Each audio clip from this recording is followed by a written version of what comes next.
आज हम बनाने जा रहे हैं 25 बाई 40 का 3D हाउस प्लान, जो कि ईस्ट फेस है और पूरी तरह से वास्तु के द्वारा यह बनाया गया है। ठीक है, इसका जो टोटल एरिया है वो है 1000 स्क्वायर फीट।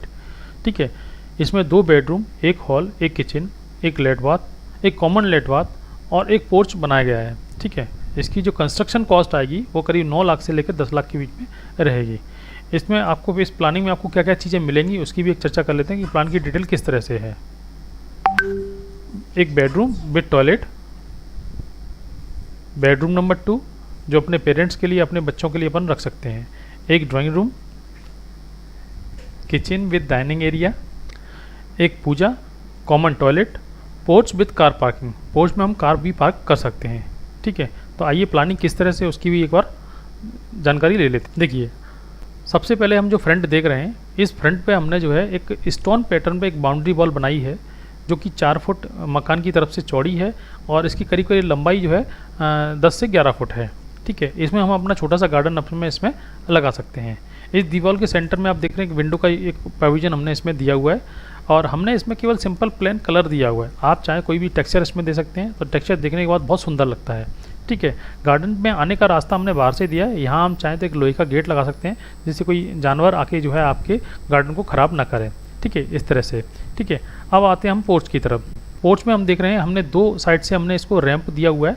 ठीक है, 2 साइड से हमने इसको रैंप दिया हुआ है और बीच में हमने स्टेप दिए हुए हैं। ठीक है, अगर आप देख आराम से ऊपर चढ़ा सकते हैं। 2 रैंप हैं और एक जो है 1 2 3 स्टेप हमने यहाँ पे अंदर जाने के लिए दिए हुए हैं। अगर आपको स्टेप प्रॉपर अगर क्लियर नहीं दिख रहे हैं तो मैं आपको एक बार इसको शो करना चाहूँगा, आप देखते रहिएगा मैं इसको किस तरह से शो करता हूँ। देखिए आप ये देखिए, ये हम स्टेप को इस तरह से शो कर सकते हैं। 3 स्टेप हैं और बाकी चीज़ें हमारी इसमें रैंप लगा हुआ है। जो 2 तरफ से हमारा ये रैंप है। ठीक है, ये हमारे जो है गाड़ी को अंदर ले जाने का एक हमने एक पैटर्न यहाँ पे बना के दिया है कि भाई दोनों तरफ से रैंप से आपकी गाड़ी अंदर जा सकती है और बीच में हमने एक स्टेप दिए हुए हैं। आप यहाँ एक महाराजा गेट लगा सकते हैं जो कि जो है अपनी सिक्योरिटी का काम करेगा। एक बेड मैंने आपको यहाँ बताया था कि यहाँ पे भी आप गेट लगा सकते हैं जिससे अपने गार्डन को आप बचा सकते हैं ख़राब होने से, कोई जानवर आपके गार्डन को ख़राब ना करे। और दूसरा यहाँ पे आप गेट लगा सकते हैं जो आपके मेन गेट का सिक्योरिटी पॉइंट होगा आपका। ठीक है, अब पोर्च की हमने कैसे व्यवस्था है उसको देख लेते हैं। देखिए, पोर्च में जो हमने साइज़ दिया है वो हमारा 9 बाई 18.5 है। 9 फुट इसकी चौड़ाई है। इस पॉइंट से लेकर के इस पॉइंट तक हमने 9 फुट रखा है और इस पॉइंट से, मतलब ये आप जो पिंक वाली वॉल देख रहे हैं, इस वॉल से लेकर के मेन गेट तक की जो डिस्टेंस है वो हमने करीब करीब 18.5 इसमें दी हुई है। इस पोर्च में जो हमने दी हुई है ड्राइंग एरिया से दी हुई है जो कि हमारे ड्राइंग एरिया की तरफ जाती है।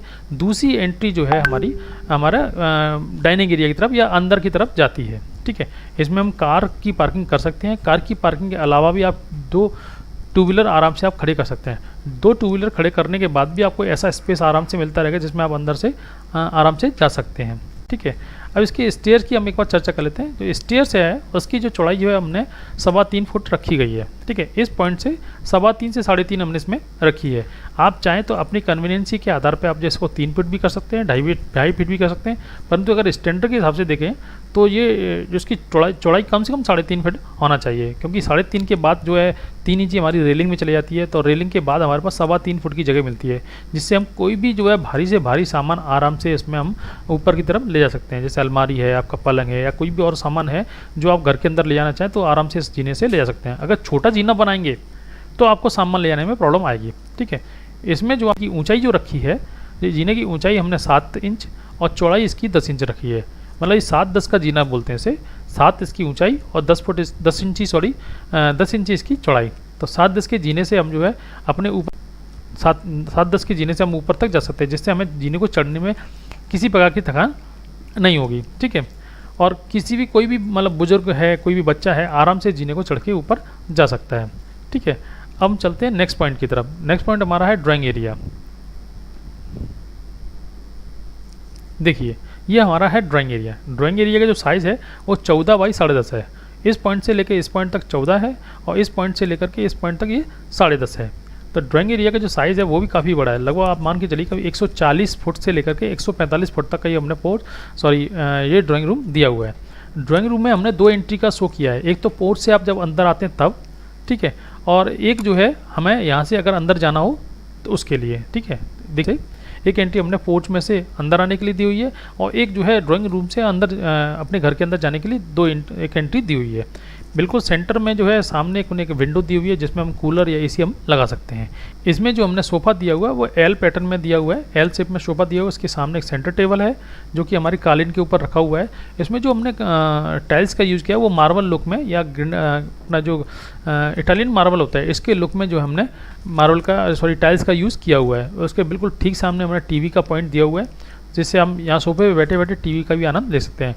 और ये इतना बड़ा स्पेस है, काफ़ी बड़ा स्पेस है कि हम जो है इसमें 10 से 12 लोगों को आराम से इसमें बिठा के सिटिंग कर सकते हैं। मतलब ये छोटा एरिया नहीं, बहुत बड़ा एरिया है। ठीक है, अब चलते हैं हम इसके अंदर डाइनिंग एरिया की तरफ। देखिए ये हमारा है डाइनिंग एरिया। डाइनिंग एरिया जो है हमारा उसका साइज़ है 10 बाई 11.5, 10 फुट इसकी चौड़ाई है और 11.5 इस पॉइंट से लेकर के इस पॉइंट तक की जो है 11.5 है। 10 फुट इसकी चौड़ाई है, 11.5 इसकी लंबाई है। ठीक है, ये जो हमने इसमें जो है डाइनिंग एरिया में 4 टेबल वाली सेंटर टेबल हमने इसमें लगा के आपको शो किया है जिससे हम जो है डाइनिंग एरिया को प्रॉपर तरीके से समझ सकते हैं। ठीक है, उसके बाद आप ये देख पा रहे हैं कि ये हमारा जो है एक वॉल हमने ये दी हुई है, यहाँ पे हमने फ्रिज का पॉइंट दिया हुआ है। इसमें आने की जो एंट्री मैंने बताई थी इसमें भी हमारी 2 एंट्री अंदर आने की हैं। एक तो हम पोर्च से हम अंदर आ सकते हैं, ठीक है, और एक आ सकते हैं हम ड्राइंग रूम से अंदर आ सकते हैं। ठीक है, उसके बाद हम देख रहे हैं कि बहुत अच्छा मतलब बहुत बड़ा स्पेस है। इसके बाद जो हम बात कर लेते हैं इसके पूजा रूम की। देखिए ये हमारा है पूजा रूम। पूजा रूम का जो साइज़ है वो 3.5 बाई 3.5 का साइज़ है। 3.5 फीट चौड़ाई है और 3.5 फीट उसकी लंबाई है। और पूजा है, और पूजा में हमने जो है हमने इसमें विंडो का यूज़ नहीं किया हुआ है। आप चाहें तो इसमें एक विंडो दे सकते हैं। एक विंडो आप चाहें तो इसके पोर्च वाले एरिया में दे सकते हैं। कौन आ रहा है कौन जा रहा है वो आप यहीं से देख सकते हैं। अगर आप इवन कभी हवन वगैरह करते हैं तो इसमें से जो है आपका धुआं जो होता है, जो आपकी स्मोक होता है, उसको निकालने में आसानी रहती है। तो वो पोर्च के एरिया से निकल के हमारा बाहर हो सकता है, वो घर के अंदर एंटर नहीं करता है। ठीक है, ये पूजा है, काफ़ी बड़ा एरिया है। हमने इसमें पूजा में जो है एक फर्नीचर का यूज़ किया हुआ है। उसके सामने गणपति का स्टेचू हमने लगा के इसमें शो किया है जैसा कि आप देख पा रहे हैं। ठीक है, अब हम बात कर लेते हैं अगले पॉइंट की। अगला पॉइंट है हमारा किचन है जिसकी एंट्री हमने डाइनिंग एरिया से रखी है। डाइनिंग एरिया से हम किचन की तरफ जाते हैं तो इसमें हमने एल साइज़ में हमने एक प्लेटफॉर्म का यूज़ किया हुआ है, एल शेप में। तो यहाँ से एकदम फ्रंट पे और इसके बिल्कुल इसके सामने, तो मतलब ये होगा पोर्च वाली दीवार के बिल्कुल ठीक सामने भी एक प्लेटफॉर्म दिया हुआ हमने। और इसके जो है जस्ट लेफ्ट हैंड साइड में जो है हमने एक गैस का पॉइंट दिया हुआ है। हम यहाँ किचन में रहते हुए खाना बनाते समय हम जो है इस खिड़की से बाहर की तरफ देख सकते हैं कि हमारे मेन गेट पे कौन आया है, कौन व्यक्ति हमसे कुछ बात करना चाहता है। तो हमें खाना बनाते समय ही मतलब हम इससे बात कर सकते हैं, हमें डिस्टर्ब होने की ज़रूरत नहीं है। या कभी कभी ऐसा भी होता है कि अगर ये विंडो यहाँ नहीं होती है या किचन हमारा कहीं अंदर होता है तो हमें ये प्रॉब्लम आती है कि हम जो है बाहर कोई आया तो हमको पूरा खाना बंद करके सब कुछ छोड़ के हमें बाहर जाना पड़ता है, उससे मिलना पड़ता है, वो कहता है क्या करना क्या नहीं करना, जो भी काम होता है उसके लिए। परंतु यहाँ हमने ऐसा प्रोविज़न रखा है कि बिल्कुल जो है ये किचन का पॉइंट जो है हमने बिल्कुल पोर्च के सामने दिया हुआ है, जिससे कि आपको जो है सामने वाले से बात करने में, उसको देखने में, उससे कोई सामान लेना है तो उसको लेने करने में हमें कई प्रकार की प्रॉब्लम नहीं होगी। हम सिक्योरिटी पॉइंट ऑफ व्यू से सिक्योर भी हैं, कोई प्रकार का व्यक्ति हमारे को आके डिस्टर्ब नहीं कर सकता। ठीक है, इस तरह से हमारा किचन है। नीचे हमने कैबिनेट का यूज़ किया है जिसमें हम आराम से अपने किचन के सामान को स्टोर कर सकते हैं। आपके बर्तन हो सकते हैं, आपकी जो है कुछ भी वेसल्स हो सकते हैं, कुछ भी और सामान भी हो सकता है, उसको हम नीचे इसमें स्टोर कर सकते हैं। इसके ऊपर जो हमने ब्लैक ग्रेनाइट का यूज़ किया हुआ है। ब्लैक ग्रेनाइट मतलब आप कह सकते हैं स्मोकी कलर की ग्रेनाइट रखी है, स्मोकी ब्राउन कलर की हमने ग्रेनाइट का यूज़ किया है, जो कि आपको इस तरह से इसके कॉर्नर में जो हमने सिंक का प्रोविज़न दिया हुआ है। ठीक है, ये हमारा सिंक पोर्शन हो गया जहाँ हम बर्तन धो सकते हैं, और ये हमारा गैस काउंटर हो गया जो हमारा खाना बनाने के लिए काम आता है। इसके ऊपर जस्ट हम यहाँ चिमनी लगा के इस चिमनी के पाइप को जो है हम पोर्च वाले एरिया में निकाल सकते हैं, जिससे हमारी जो किचन में जो हमारी पूरी डस्ट है, जो स्मोक है या हमारी जो छौंक लगाने के बाद जो भस आती है, वो भस भी हम बाहर आराम से निकाल सकते हैं। ठीक है, अब हम चलते हैं कॉमन टॉयलेट की तरफ। कॉमन टॉयलेट है, कॉमन टॉयलेट में हमने एक वॉश एरिया दिया हुआ है। वॉश एरिया में हमने वॉश बेसिन का यूज़ किया हुआ है। आप चाहें तो इसमें वॉश बेसिन रख सकते हैं, आप चाहें तो इस एरिया में जो है वॉशिंग मशीन भी रख सकते हैं, आप चाहें तो इसमें जो है बर्तन भी धुलवा सकते हैं। आप जैसा चाहें वैसा उपयोग इसका कर सकते हैं। इसका जो साइज़ है वो है 3 बाई 6, 3 फुट इसकी चौड़ाई है और 6 फुट इसकी लंबाई है। ठीक है, उसके बाद जो है हमने टॉयलेट में भी एंट्री इसी कॉमन स्पेस से दी हुई है, मतलब वॉश एरिया से ही हमने इसकी एंट्री कॉमन टॉयलेट की दी हुई है। जो कॉमन टॉयलेट का साइज़ है वो 6 बाई 6 रहेगा, 6 फुट इसकी चौड़ाई और 6 फुट इसकी लंबाई है।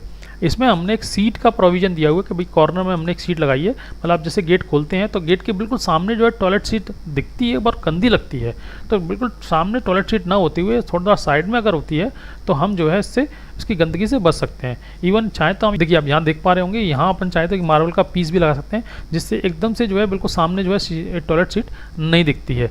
इवन आप चाहें तो इस दरवाजे को भी अपन दूसरी तरफ से खोल सकते हैं। अभी हमने इसको दीवार की तरफ खोला हुआ है, आप चाहे तो इसकी तरफ खोल देंगे तो इससे क्या होगा कि हमारे को बिल्कुल जो है एकदम विजिबल नहीं रहेगा और हमारा बाथरूम एकदम स्वच्छ और सुंदर दिखता रहेगा। इसके सामने आप जो है नहाने का पॉइंट दे सकते हैं, अपने टैप्स लगा सकते हैं, अपना शावर लगा सकते हैं, उसके सामने आराम से कर सकते हैं। ठीक है, तो ये हमारा कॉमन एरिया हो गया जो वॉश एरिया बोलते हैं हम इसे, और ये हमारा कॉमन टॉयलेट हो गया। ठीक है, अब अगले पॉइंट की तरफ हम चलते हैं। ये है हमारा मास्टर बेडरूम। ये मास्टर बेडरूम है, इसका साइज जो है हमारा 12 बाई 12.5 रहेगा। 12 फुट इसकी चौड़ाई है, 12 फुट इसकी चौड़ाई है और 12.5 इसकी गहराई है। ठीक है, चौड़ाई इसकी हमने 12 रखी है और गहराई इसकी 12.5 रखी है। इस 12.5 के में जो है हमने 6 बाई 6 का पलंग रखा है और 2 फुट में हमने यहाँ पे एक फर्नीचर का कैबिनेट शो किया हुआ है, जिससे आप जो है अपने कपड़ों का स्टोरेज जो करना है, आपके जो है सूटकेस होते हैं, आपके बहुत सारे और भी सामान होते हैं, वो आराम से इस फर्नीचर में आप स्टोर कर सकते हैं। ठीक है, पलंग के ठीक सामने हमने एक टीवी का पॉइंट दिया हुआ है जिसमें हम जो है पलंग पर लेटे लेटे हम टीवी का आनंद ले सकते हैं। ठीक है, इसका जो विंडो प्रोविज़न है वो हमने इसमें शो नहीं किया है, बट इसके साइड में हम जो है यहाँ दे सकते हैं, जिससे हमारा कूलर या एसी हमारा आराम से इसमें काम करता रहेगा। ठीक है, यहाँ जो एंट्री हमने दी हुई है इसकी जो चौड़ाई है वो करीब 3.5 रखी है और 7 फुट इसकी ऊंचाई रखेंगे। इससे अटैच हमने इसमें टॉयलेट दिया हुआ है। टॉयलेट का जो साइज़ है वो करीब 6 बाई 5 रहेगा। 6 चौड़ाई है और 5 इसकी गहराई है। सेम जो कॉमन टॉयलेट में हमने प्रोविज़न दिया था शीट का, वही प्रोविज़न सेम टू सेम हमने अटैच टॉयलेट में भी दिया हुआ है।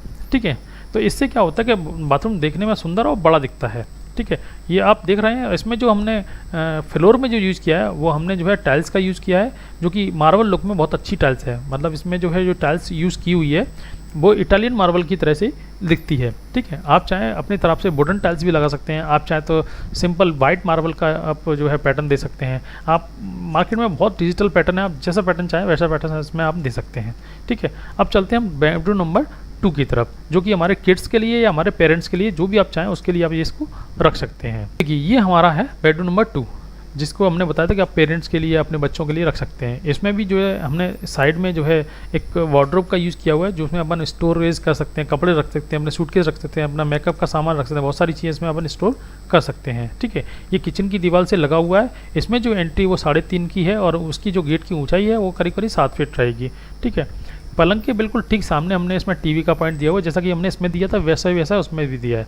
इसके साइज़ की हम एक बार चर्चा कर लेते हैं। इसका साइज़ जो है, इसकी चौड़ाई 11 फुट है और गहराई जो है इसकी 12.5 है। मतलब दोनों बेडरूम की जो गहराई है वो मोस्टली हमने 12.5 ही रखी है। ठीक है, और चौड़ाई जो है एक की ज़्यादा है और एक की कम है। मतलब किचन के बगल वाले की जो अपने लंबाई रखी है वो करीब 11 है और इसकी जो है 12 है। तो इसमें थोड़ा सा अंतर हमने इसमें रखा है। आप चाहें तो इन दोनों को बराबर भी बना सकते हैं और विंडो का प्रोविज़न जो है दोनों का साइड से रखा है हमने। यहाँ से आप दे सकते हैं, उसमें भी आप साइड से दे सकते हैं, आप जैसा आपको कन्वीनियंट लगे वैसा आप इसमें दे सकते हैं। ठीक है, ये हमारी ओवरऑल प्लानिंग है। आप एक बार अपन इस पूरी प्लानिंग को भी एक बार देख लेते हैं। चलिए देखिए, ये हमारी पूरी प्लानिंग है। इसमें हम देख पा रहे हैं हमारा पोर्च है। ठीक है, पोर्च में हमने 4 व्हीलर का यूज़ किया हुआ है। उसके बाद हमारा ड्राइंग रूम है। ड्राइंग रूम में भी हमने एक एंट्री दी हुई है अंदर आने के लिए, और एक एंट्री हमारी जो है पोर्च से अंदर आने के लिए, और दूसरी एंट्री हमारे ड्राइंग रूम से डाइनिंग रूम में जाने के लिए है। ठीक है, फिर डाइनिंग एरिया है। डाइनिंग एरिया से हमने एक पूजा का रूम दिया हुआ है। ठीक है, और जो है हमने कॉमन टॉयलेट के लिए रास्ता दिया हुआ है। ये हमारा कॉमन टॉयलेट है। ये हमारा वॉश बेसिन एरिया है।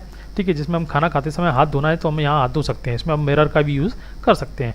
ये हमारा किचन पॉइंट है। किचन पॉइंट में हमने एल शेप में प्लेटफॉर्म दिया हुआ है। उसके बिल्कुल ठीक सामने एक विंडो दी हुई है, जिससे हमारी हमेशा जब भी हम किचन में रहेंगे तब हमारी नज़र जो है हमारे मेन गेट की तरफ रहेगी। यहाँ हमने फ्रिज का पॉइंट दिया हुआ है। ठीक है, उसके बाद हम चाहें तो यहाँ टीवी का भी पॉइंट दे सकते हैं। हमने इसमें पॉइंट नहीं दिया, आप चाहें तो टीवी का पॉइंट दे सकते हैं, जिससे हम खाना खाते समय टीवी का भी आनंद ले सकते हैं। एक बात मैं आपसे और कहना भूल गया, ये किचन है, आप इस किचन को ओपन किचन भी आप बना सकते हैं। इसमें से ये दरवाज़ा, ये वॉल हटा देंगे तो ये ओपन किचन की तरह काम करेगा। ठीक है, और हम जो है यहीं से बैठे बैठे टीवी का भी मजा ले पाएंगे। ठीक है, ये हमारे 2 बेडरूम हैं।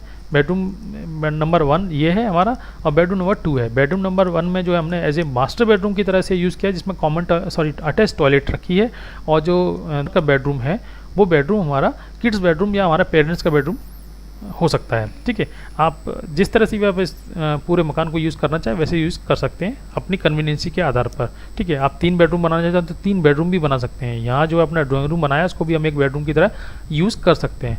ये ओवरऑल प्लानिंग बहुत सुंदर और बहुत देखने में अच्छी लग रही है। ठीक है, मेरा वीडियो देखने के लिए बहुत बहुत धन्यवाद।